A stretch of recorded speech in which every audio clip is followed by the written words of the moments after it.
क्या आप जानते हैं कि दुनिया का सबसे ऊंचा शिव मंदिर कहाँ है? बादलों के ऊपर पहाड़ों की गोद में स्थित तुंगनाथ, जहाँ स्वयं महादेव के हाथों भुजाए पूजे जाते हैं। आज के इस वीडियो में हम जानेंगे पंच केदार में से एक है तुंगनाथ मंदिर की रहस्यमय और पौराणिक कहानी। तुंगनाथ की कहानी सीधा संबंध महाभारत काल से है। कुरुक्षेत्र का युद्ध, जो पाप महाभारत के युद्ध के बाद पांडवों पर अपने ही भाइयों का, कौरवों और गुरुओं की हत्या का पाप लगा था, तो इसी पाप के मुक्ति पाने के लिए वो भगवान शिव का आशीर्वाद चाहते थे।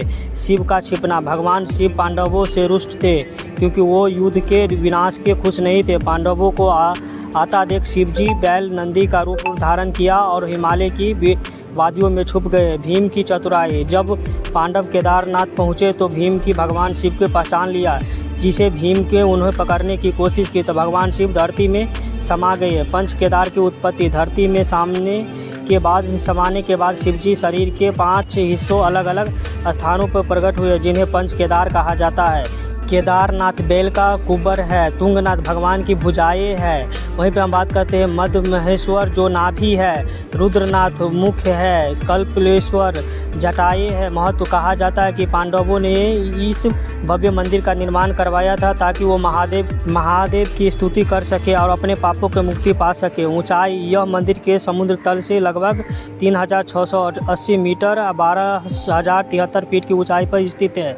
वास्तुकला। मंदिर के उत्तर भारतीय कत्यूरी शैली में बना है। यहाँ पत्थर की नक्काशी अद्भुत है। चंद्रशिला का रहस्य। तुंगनाथ में 1.5 किलोमीटर ऊपरी चंद्रशिला चोटी है। मान्यता कि रावण का वध करने के बाद भगवान राम ने यहाँ तपस्या की थी। एक और कथा के अनुसार चंद्रदेव ने यहाँ भगवान शिव की तपस्या की थी। तुंगनाथ सिर्फ एक मंदिर नहीं बल्कि आस्था और कुदरत का मेल है। यहाँ आकर इंसान को एहसास होता है कि प्रकृति और ईश्वर के सामने हम कितने छोटे हैं। अगर आप शांति और महादेव की निकटता महसूस करना चाहते हैं तो तुंगनाथ की यात्रा एक बार जरूर करें। अक्सर लोग सिर्फ पांडवों की बात करते हैं, लेकिन इस स्थान का संबंध रावण भी है।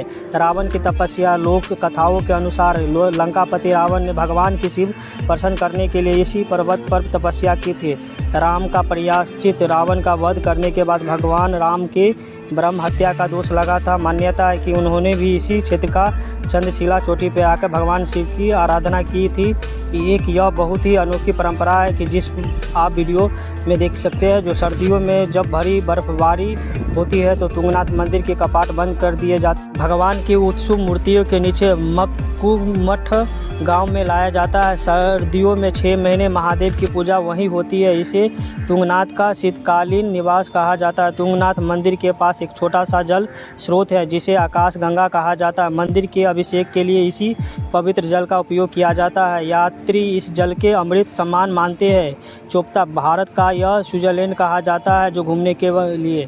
तुंगनाथ के बेस कैंप जो चोपता यहाँ है। बाकू दुनिया के सबसे सुंदर घास के मैदान है जो गिने जाते हैं। यहाँ का जैव विविधता जो कमाल की है। अगर आप भाग्यशाली है तो आपको मोनाल पक्षी, उत्तराखंड का राजकीय पक्षी और कस्तूरी मृग भी देख सकते हैं। तुंगनाथ की यात्रा केवल एक धार्मिक यात्रा नहीं, यह आपके धैर्य की परीक्षा। 4 किलोमीटर की खड़ी चढ़ाई और कम ऑक्सीजन के बीच आप मंदिर पहुंच सकते हैं। वह सुकून किसी डिजिटल टाइप पर नहीं मिलेगी। नदी के जो मूर्तियों के मंदिर बाहर पहरा दे रही है। यहाँ नदी की मूर्तियाँ केदारनाथ की तुलना में थोड़ी छोटी है, लेकिन उतनी ही प्राचीन है और प्रभावशाली है। क्या आप कभी पंच केदार की यात्रा किए हैं तो कमेंट में ज़रूर बताएं आप लोग।